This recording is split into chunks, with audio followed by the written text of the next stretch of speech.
Good morning student.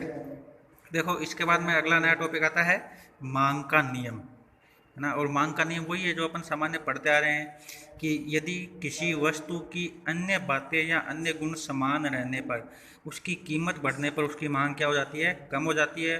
और कीमत कम होने पर मांग बढ़ जाती है। तो सामान्य रूप में जो अपन ने अभी तक मांग के बारे में पढ़ा है वही क्या है, मांग का नियम है, लॉ ऑफ डिमांड है। अब देखो, इसकी अपन व्याख्या करें कि कैसे अपन इसको बता सकते हैं। तो उदाहरण पीछे जो अपन ने किया था सेम उसी तरह का अपन एक उदाहरण लेंगे और इसको डायग्राम के द्वारा प्रदर्शित करेंगे कि P वस्तु की कीमत थी और L क्या थी, उसकी सप्लाई थी या उसकी डिमांड थी। और कीमत कम हुई यानी P से घटकर P1 हुई तो उसकी मांग क्या होगी, L से बढ़कर L1 हो जाएगी। और इसे अपन किसके द्वारा करेंगे, डी जो रेखा चित्र है या वक्र है उस वक्र के द्वारा व्यक्त करेंगे, यानी डिमांड वक्र इसे कहा जाता है। अब देखो इसकी मान्यताएं कि ये काम कहाँ करता है, यानी किन नियमों पर ये काम करता है। तो अपन ने जैसे पीछे पढ़ा है कि मांग का नियम या कोई भी अर्थव्यवस्था का या अर्थशास्त्र का नियम है वो तभी लागू होता है जब उसमें अन्य बातें समान रहें, यानी केवल एक फैक्टर। और एक फैक्टर है क्या, वस्तु की जो कीमत है, यानी उस कीमत में परिवर्तन होना चाहिए। यानी बाकी जो उसके फैक्टर हैं, उसकी क्वालिटी है, क्वांटिटी है, यूज है, वजन है, मात्रा है, उसके गुण हैं, वो क्या रहने चाहिए, समान रहने चाहिए। तो ही ये नियम लागू होगा, वरना ये नियम लागू नहीं होगा। देखो, इस नियम की जो सामान्य बातें हैं वो निम्न तरह से हैं। पहला, उपभोक्ताओं की रुचि और उसकी प्राथमिकता में कोई परिवर्तन नहीं होना चाहिए। दूसरा, उपभोक्ता की आय में कोई परिवर्तन नहीं होना चाहिए। तीसरा, संबंधित जो वस्तुएं हैं, जैसे अपन ने पीछे पढ़ा था स्थानापन्न वस्तुएं हैं, पूरक वस्तुएं हैं, उनमें भी क्या नहीं होना चाहिए, कोई परिवर्तन नहीं होना चाहिए। और चौथा, उपभोक्ता वस्तु की कीमत के निकट भविष्य में कम और ज़्यादा होने की कोई संभावना नहीं होनी चाहिए।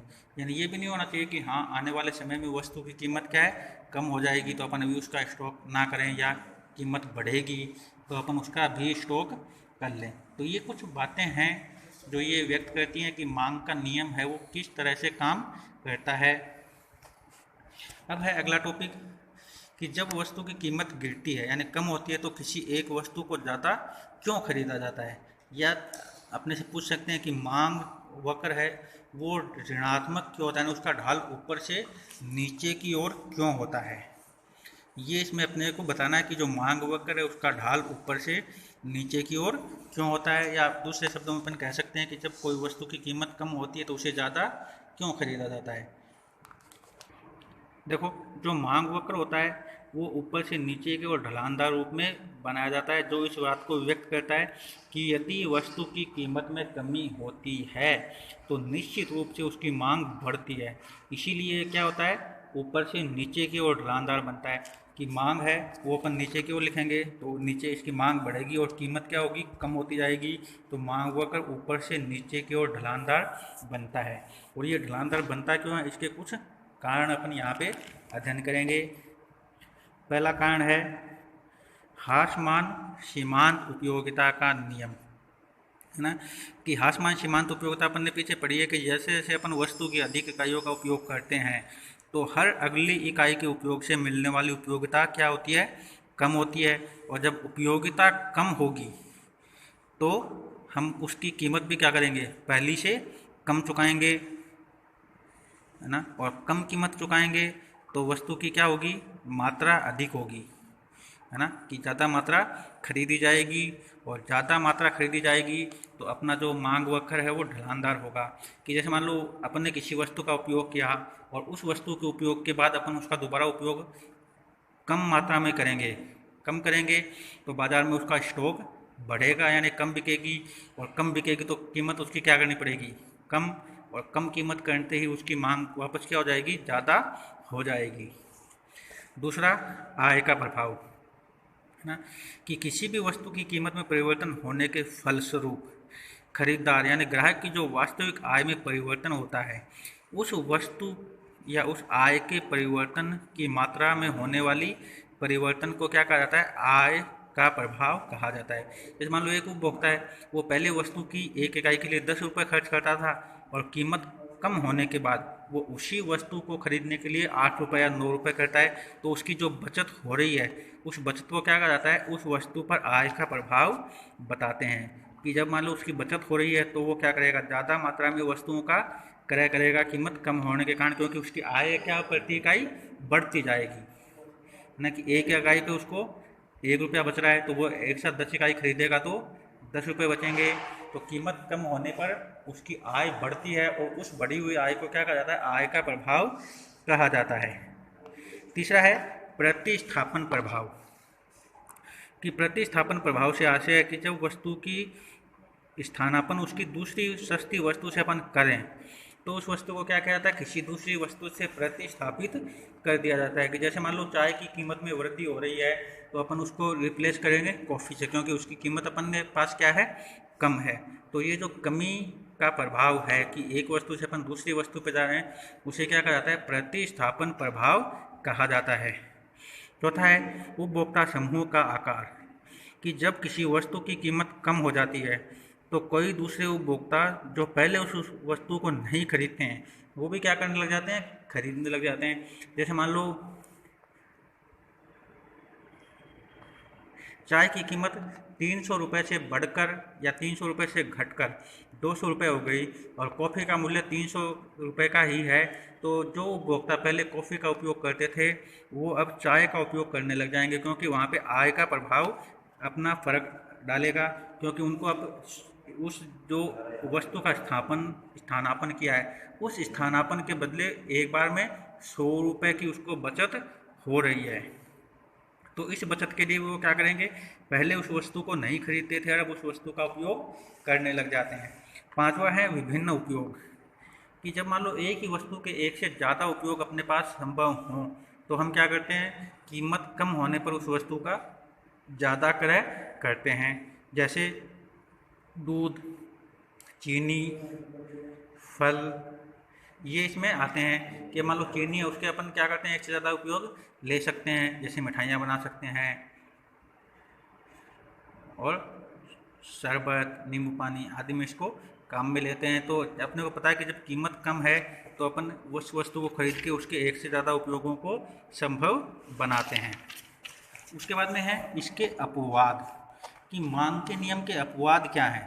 कि कई बार क्या होता है कि कीमत कम होने के बाद भी वस्तु की मांग नहीं बढ़ती या कीमत ज़्यादा होने पर भी वस्तु की मांग बढ़ जाती है। तो ऐसी स्थिति को अपन क्या कहते हैं? अपवाद की स्थिति कहते हैं, जिसमें मांग का जो सामान्य नियम है कि कीमत कम होने पर मांग बढ़ेगी, कीमत ज़्यादा होने पर मांग कम होगी, वो नियम यहाँ लागू नहीं होता। देखो अपवाद का नियम, इसमें कौन कौन से जो नियम है वो लागू होते हैं। सबसे पहले देखो जो प्रतिष्ठा सूचक वस्तुएं होती हैं उन पर ये नियम लागू नहीं होता। जैसे सोना है, चांदी है, हीरे, जवाहरात, ये क्या है? सब प्रतिष्ठा सूचक माने जाते हैं। यानी समाज में अपनी इज्जत इनके लिए तभी बढ़ती है जब इनको अपन क्या करें? महंगी कीमत पर खरीदें। कि जैसे मान लो सोना, चांदी, हीरे, जवाहरात, यदि अपन सस्ती दर पर इनको खरीदें तो समाज में अपना जो स्टेटस है, अपनी वैल्यू है, अपना रुतबा है, वो क्या हो जाता है? धीरे धीरे ख़त्म होने लग जाता है। लोग कहते हैं कि हाँ भाई ये तो कीमत कम होने पे खरीद रहा है। तो ये क्या होते हैं? जब इनकी कीमत ज़्यादा होती है तो इनकी मांग बढ़ती है और जब इनकी कीमत कम होती है तो स्वतः ही इनकी मांग क्या हो जाती है? कम हो जाती है। तो ऐसी जो वस्तुएं होती हैं जो समाज सूचक होती हैं, जैसे गाड़ियां हैं, सोना चांदी है, हीरे हैं, कीमती पत्थर हैं, धातुएं हैं, इनकी मांग ज़्यादा होती है तब जब इनकी कीमत ज़्यादा होती है, और जब इनकी मांग कम होती है तो इनकी कीमत भी क्या होती है? उस समय कम रहती है। तो इन पर मांग का नियम लागू नहीं होता। दूसरा अज्ञानता। कि कई बार क्या होते हैं कि उपभोक्ता वो इस भ्रम में रहता है या उसकी ये मानसिकता होती है कि जब वस्तु की कीमत कम हो रही है तो उसकी जो गुणवत्ता है वो कम हो रही है, तो उस क्या करते हैं? उस समय वस्तु को कम खरीदते हैं कि उनको पता ही नहीं होता है कि वस्तु को कम कीमत पर खरीदने से अपने को क्या लाभ है या ज़्यादा कीमत पर खरीदने को क्या हानि है। कि कई बार उपभोक्ता अज्ञानता व भ्रम के कारण किसी वस्तु कि कम कीमत पर उसको कम महत्वपूर्ण समझते हैं। यानी कीमत कम होने पे वो क्या सोचते हैं कि तो बेकार वस्तु अपने लिए कोई काम की नहीं है, क्योंकि इसकी कीमत क्या है, कम है, तो उसे कम खरीदते हैं, और महंगी वस्तु को वो अपनी अज्ञानता के कारण ज़्यादा खरीदते हैं। तो ऐसी स्थिति में भी क्या होता है, जो मांग का नियम है वो प्रभावी रूप से लागू नहीं होता। और तीसरा होता है गिफिन वस्तुएं, गिफिन गुड्स। यानी गिफिन गुड्स वो होती हैं जिनका कीमत प्रभाव धनात्मक होता है और आय प्रभाव ऋणात्मक होता है। अब होता कैसे है कि जैसे मान लो कीमत धनात्मक का प्रभाव है, का अर्थ है कि जब कीमत घटती है तो मांग घटती है, और कीमत बढ़ने पर मांग बढ़ती है। यानी कीमत और मांग के बीच में जो धनात्मक संबंध है, यानी दोनों का बढ़ना और दोनों का एक साथ कम होना, तो ऐसी वस्तुएं जिन पर यह नियम लागू होता है उन्हें गिफिन वस्तुएं कहते हैं। जबकि ऋणात्मक आय का प्रभाव बहुत अधिक होता है, इसलिए गिफिन वस्तुएं निम्न कोटि की होती हैं। और ये बताती हैं कि जैसे मान लो मैंने एक उदाहरण आपको पहले बताया था कि मेरी आय यदि बढ़ती है तो मैं अब जिस वस्तु का उपयोग कर रहा हूँ वो वस्तु मेरे लिए क्या हो जाएगी, निकृष्ट हो जाएगी, यानी बेकार हो जाएगी। तो ऐसे में कि वस्तु की उपयोगिता पर कोई प्रभाव नहीं पड़ेगा, उसकी क्वांटिटी उसकी क्वालिटी पर कोई प्रभाव नहीं पड़ेगा, लेकिन मेरे जो आय का स्तर है वो क्या करता है, उस वस्तु को प्रभावित करता है, यानी मानसिकता को प्रभावित करता है कि अब ये वस्तु मेरे लिए क्या हो गई, निम्न कोटि की हो गई। तो ऐसी स्थिति में इन पर मांग का जो सामान्य नियम है वो लागू नहीं होता। इसको अपन निम्न तरह से बता सकते हैं कि जो अपवाद में मांग का नियम है वो नीचे से ऊपर की ओर बढ़ता है ना, धनात्मक बढ़ता है, कि जैसे जैसे कीमत बढ़ेगी वैसे वैसे उनकी मांग भी क्या होती जाएगी, बढ़ती जाएगी। देखो मांग है बढ़ रही है और कीमत है वो भी बढ़ रही है, तो मांग और कीमत जब एक साथ बढ़ती हैं तो उस स्थिति को क्या कहा जाता है, मांग के नियम का अपवाद कहा जाता है। दोनों बढ़ती हैं, और इसमें उल्ट क्या होता है कि मांग कम होने पर कीमत कम होने पर मांग बढ़ती है और कीमत बढ़ने पर मांग कम होती है, जबकि अपवाद की स्थिति में दोनों एक साथ बढ़ती हैं। तो ये है मांग के नियम का अपवाद। इसका में देखो मांगी गई मात्रा में परिवर्तन तथा मांग में परिवर्तन। अब देखो जब अन्य बातें यानी उपभोक्ता की आय, पसंद, रुचि, उसका फैशन, सामाजिक स्तर समान रहे तो वस्तु की कीमत में कमी या वृद्धि होने के परिणाम स्वरूप इसकी जो मात्रा खरीदी गई है उसमें जो कमी या वृद्धि होती है उसे मांग वक्र में व्यक्त करना क्या कहा जाता है, मांग में परिवर्तन में वृद्धि या कमी कहा जाता है। और जो अपन ने ग्राफ बनाए हैं उन ग्राफों को के द्वारा ही अपन क्या करते हैं, इसमें कमी या जो वृद्धि है उस वृद्धि को व्यक्त करते हैं। अब मांग जो वक्र है उसमें खिसकाव यानी कब वो दाएं से बाएं या ऊपर से नीचे की ओर खिसकते हैं, कि मांग वक्र या तो नीचे से ऊपर की ओर खिसकेगा या पीछे की ओर खिसकेगा। अब ऊपर से नीचे की ओर कब खिसकता है, जब अपवाद की स्थिति हो, और पीछे की ओर कब खरीदता है, जब उसकी कीमत में क्या हो, वृद्धि हो। तो जो मांग वक्र है वो यहाँ से कहाँ चला जाएगा, यहाँ चला जाएगा, और कीमत है वो ऊपर चली जाएगी, है ना। कि जैसा अपन ने पीछे किया था कि कीमत में वृद्धि होने पर क्या है, मांग वक्र है वो दाईं ओर खिसकता है, कीमत में कमी होने पर वो बाईं ओर खिसकता रहता है ना। कि मांग वक्र पर संचालन की उसको दिखाएं कि जब केवल वस्तु की अपनी कीमत में परिवर्तन होता है, यानी एक वस्तु की कीमत में जब परिवर्तन होता है तो उसकी मांग में परिवर्तन होता है, और जो मांग में परिवर्तन को अपन व्यक्त करते हैं, जो ग्राफ बनाते हैं, कौन सा, ये वाला ग्राफ। तो इस ग्राफ को क्या कहा जाता है, मांग वक्र संचालन कर्व कहा जाता है, और इसे डी के नाम से व्यक्त किया जाता है। और जो मांग का विस्तार होता है तो कीमत क्या होती है, कम होती है। यानी मांग के जो वक्र का ग्राफ बनेगा वो कैसे बनेगा, ऐसे कि इसको इधर से अपन इधर खिसकाएंगे और इसमें ये दाएं से बाईं ओर खिसकता है। तो इसी खिसकाव को क्या कहते हैं, जो मांग वक्र है उसमें खिसकाव के नाम से जाना जाता है। तो जब अपने इसका व्यवहारिक ट्यूशन करेंगे तो अपने को आसानी से समझ में आएगा कि मांग वक्र कैसे दाएं से बाएं की ओर या बाएं से दाएं की ओर खिसकता है। तो ये आज का अपना सिंपल सा एक टॉपिक था, मांग का नियम, मांग के नियम की मान्यताएं, है ना, मांग का नियम, नियम की मान्यताएं, और मांग जो वक्र है वो ऋणात्मक है, ऊपर से नीचे की ओर खिसकता हुआ क्यों बनता है। तो आप पढ़ें, कोई क्वेरी हो तो मुझसे पूछें। ऑनलाइन स्काइप या कॉल के माध्यम से आप मुझसे पूछ सकते हैं। Thank you.